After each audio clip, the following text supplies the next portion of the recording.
All right, let's look at setting up the gradebook in Niihka.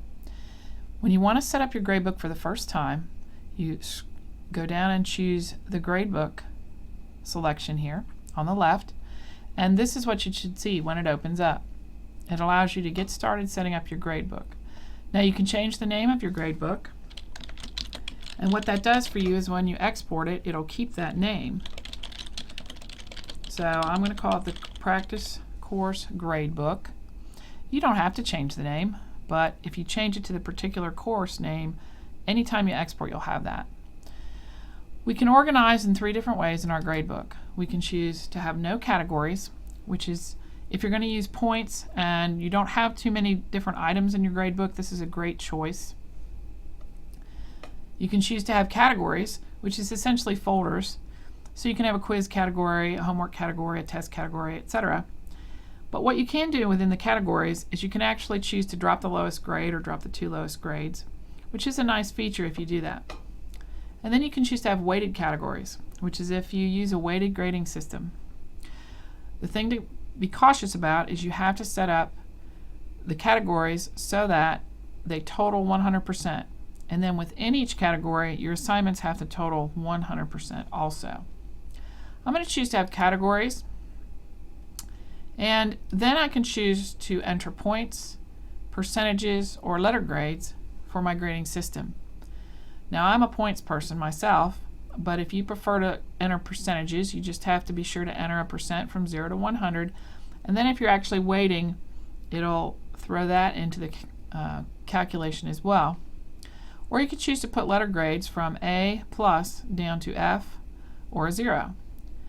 And it uses some formula to calculate the grade from that, but I am not clear on what that formula is. I'm going to go ahead and use points. Next, you're going to choose what the students actually see when they look at the gradebook. By default, released items is chosen, which means that anytime you release a grade, the students will get to see that. If you want them to see the entire course grade, you can check that, which I'm going to go ahead and check that so they can see what their grade is at any time.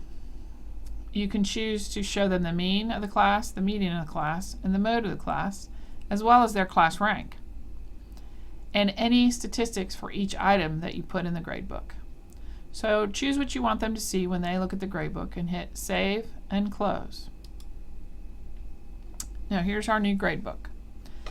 So we can go up here and right click, and that allows us to add some new categories to our gradebook. You can also do it from going up to File, and you can add new category or new item. So you can either hit File, new category, new item, or you can right click and add a new category there.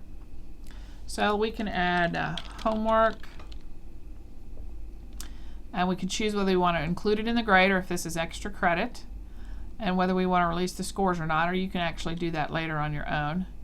And enter the number of the lowest scores we want. So we could say drop the 2 lowest homework grades. We can add, and then we can add, and then look, it has a -2, so it tells us the 2 grades it's going to lower. Then we can have a test category. I don't want to drop any of those,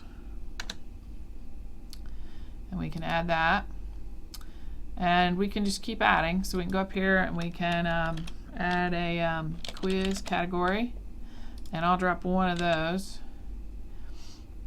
And we can add, if we hit add and close, it'll close that area. So now we have 3 folders or categories in our system.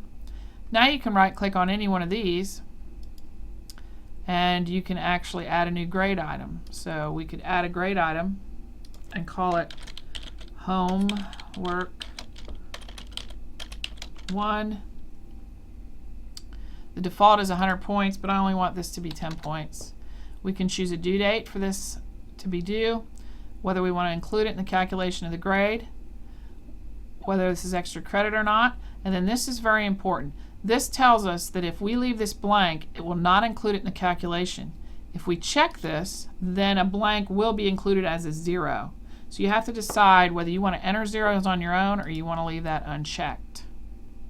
We'll continue with part 2 in just a moment. Thanks.